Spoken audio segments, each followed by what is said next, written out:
big round of applause. One of the great coaches in Major League Soccer history when it comes to working with, developing goalkeepers. Wait till you hear the list of guys I mentioned. He is Tim Hanley, and Tim joins us now. Tim, thank you very much for coming. Thanks, Glenn. Thanks for having me. All right. So, well, let's get into it. First off, you got to tell everybody about your current situation with the Dynamo, what went down there, what the prospects look like for you in the future, what your desires are.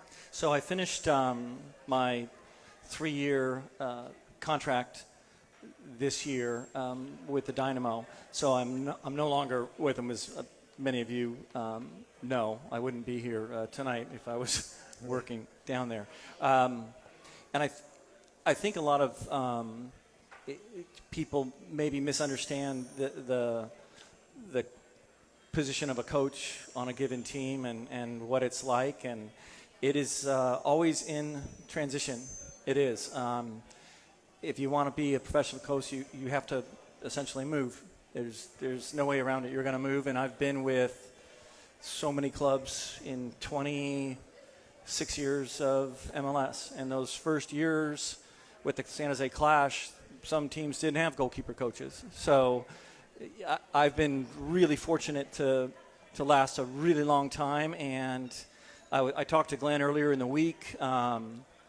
Pat runs the team in a way, and the GMs and the sporting directors and the presidents sort of pick staff nowadays. It's a little bit different than it used to be, but Pat brought me in to Columbus back in 2020. He was a big part of getting me to come to Columbus, and we won an MLS Cup and a Campiones Cup. And then he brought me here, and so I have 6 years of him kind of taking care of me, and so I'm grateful. I'm really grateful for the opportunity to work, because that's important. That's all I've really kind of wanted to do.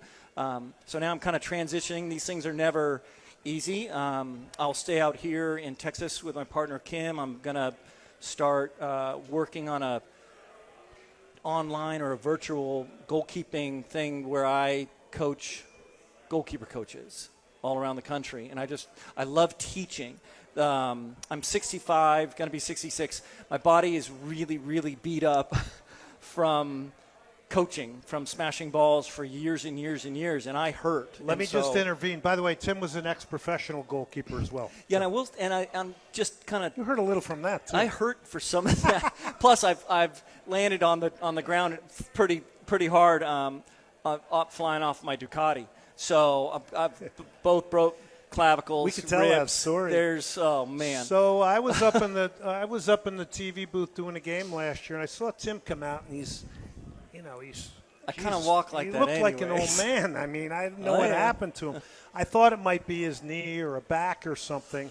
And ultimately, he tells me the other day that he had to roll his Ducati over on Kirby. He had a motorcycle. Fortunately, he's okay. But you broke? Clavicle, 9 and 12 ribs, scapula, foot. Jeez. Yeah, I think that kind of covers it. Kind of even out. Not the first time. The other side I did in California. So the motorcycles I love. Don't tell my mom. She's probably listening. But it's over, right? No, I'll get another one someday. Okay. Maybe country roads. Live in California where it's a little bit going out here, as you all know, on these freeways. It's absolutely madness. So no, it's a death wish, I think. Yeah, maybe. So, yeah, I was in a lot of pain. That was June this year, and so I was kind of beat up, which may be why they let me go. They don't need crazies. They need real coaches. But it's interesting. Am I a crazy? You're kind of crazy. Yeah, I've noticed that about you. I've known Glenn for cat. so long. It's what a crazy. It's cat. really incredible. Well, I want to tell you about Tim here for a second. You mentioned Columbus. They won a cup. Eloy Room, who plays for Curaçao, was the goalkeeper that Tim worked with when they won the title. Also, Andrew Tarbell was there. Listen to this list of goalkeepers, and I'm going to whip through them because we want to get back to Tim. And I'll say this too, but Andrew, as much as he had a kind of a rough go here, but in that 2020 season, which was very difficult for everyone around the world, obviously, but soccer was a really interesting thing. Andrew played 2 playoff games for us, and he won the Eastern Conference final on his own, pitched 2 shutouts. He was incredible, and I actually drafted him in San Jose like a long, long time ago. So he's a favorite of mine, and he's probably better than I think he was. It was a hard road here a little bit for him, but yeah, one of my favorites. So check these goalkeepers out. Obviously, you worked with Pat Onstad. Kevin Hartman, one of the all-time greats in Major League Soccer, El Gato. Tally Hall, Tyler Derrick. I watched him single-handedly turn Tyler Derrick into a man in goal. I mean, he was just a kid when he was working. I watched that. I saw that whole development there. David Bingham, Tarbell, Andre Blake, Jamaica still could make the World Cup. John McCarthy, Matt Freese, U.S. Yes, goalkeeper. Tell us about Matt. He was with us in Philadelphia, and it was quite a cool group with Andre Blake, our starter, and McCarthy backed him up and had a great run up until really the final Open Cup final here that we lost to you guys. And I think we made a poor coaching decision. I'm not going to say it was my decision because it wasn't. But we started Andre instead of John. Can't you take us deeper into that? Taking it all the way. Can we drop names? Can we what? Drop names? Well, what was the decision? The decision there to start Andre was Jim Curtin, and Jim's wonderful, great coach, but that's a real struggle in those tournaments and Open Cups is like, do you go with the guy that got you there? And Nashville did it. Nashville won last year, and they played their number 2 guy the entire time. So John McCarthy was there, Andre Blake, and then Matt Freese was coming out of Harvard. They said he wanted to sign him at Man U, but he was an incredible athlete, and it was really fun to kind of work with him in that particular group of goalkeepers. How about him blossoming with the national team now? I mean, he's in the pole position, right? He's going to play. Yeah. It's pretty cool. What have you seen that's a little different now since your gap of coaching him to where he is now? Just the game's mature goalkeeper. Rob Vartugian, I probably pronounced that wrong, in New York is a great coach, so he was able to get back under him in a way. And this sounds kind of not very humble, but it requires a good, I think, coach looking at everything you do every single day. And I think if you played, it makes a big difference because these guys will do something on the field or, make a mistake or do something, and I know exactly how they're feeling. And so how you teach and find that teachable moment, it depends a lot on what they're going. John Conway, if I talked to John Conway after a game, he would have ripped my head off. If I didn't talk to Pat Onstad immediately after a game and dissect everything that happened, he would have ripped my head off. So each guy is you kind of feel your way through and you their spend personalities. So much time with them. I mean, you're around them constantly. Well, the goalies, yeah. You're around these guys. It's a real interesting dynamic because there's stuff going on. Now we integrate much more than we've ever done because they do more with their feet, obviously, in the run of the game. So we're integrated in a lot of exercises now. Where in the past they just sent us in the corner and kind of do your thing and then come join us when we're going to scrimmage or whatever, back in the olden days. So now my job is to sort of, depending on the periodization for the week, was to kind of get them ready for the exercises that they were going to be involved in that training session because all I wanted them was to play well in training, play really, really well. So you do everything you can to kind of get them ready. Great stuff here. Tim Hanley, former Dynamo goalkeeper coach, but one of the legendary coaches in Major League Soccer, has been around it. I wanted to ask you a little bit about personality and who might have been the most, I'm going to say this in a delicate way, the most challenging goalkeeper that you had to work with personality-wise? My first answer is going to be Joe Cannon. Legendary goalkeeper also. Yeah, there's very few people. I think there's three goalkeepers in the history of the league.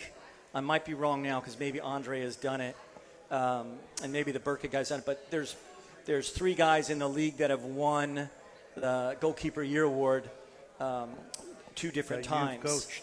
And Zach Thornton is one, but I coached Pat won it twice, and Joe Cannon won it twice, which is quite an achievement. It's a little bit. Sometimes the award's a little funky because it comes a year late or whatever. But, so Joe was really super challenging. He won. Can I tell a quick story? Yeah, absolutely. So Joe's floor is yours. Joe's angry that he's not getting called in because he was playing outstanding. And I told him, I said, if you looked at the guys that Bruce Arena and the Bob, who they're bringing in some real stable personalities. And Joe's jumping in the stands, high-fiving, doing silly things. And I told him, well, you keep doing these silly things, you're not going to get called in. And so he didn't talk to me for about 4 days. And then he called up on an off day and asked if he could do a training session with me at this little school that we both actually were raised near back in Los Altos Hills back in the day. And so we trained for a while, got it off his chest, and got called up and played in the Confederations Cup.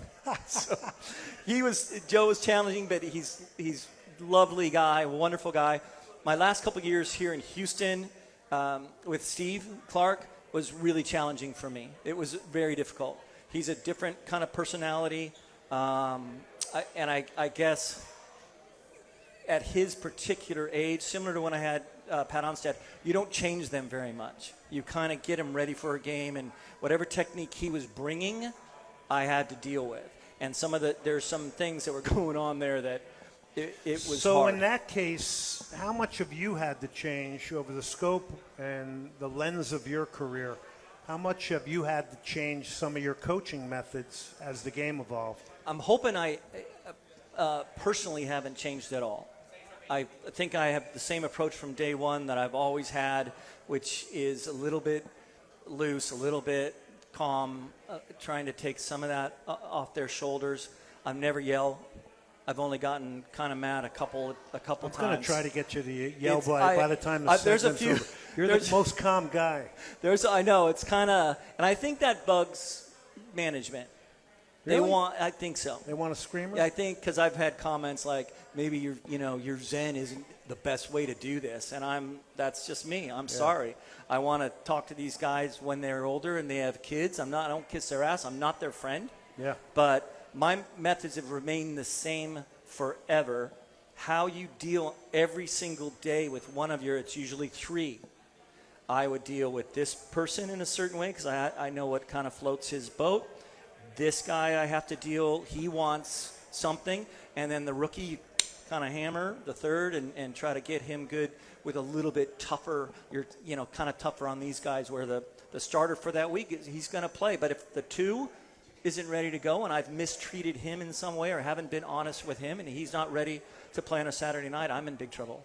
Tim Hanley, he has coached all the greats in Major League Soccer when it comes to goalkeeping. This is pretty fascinating.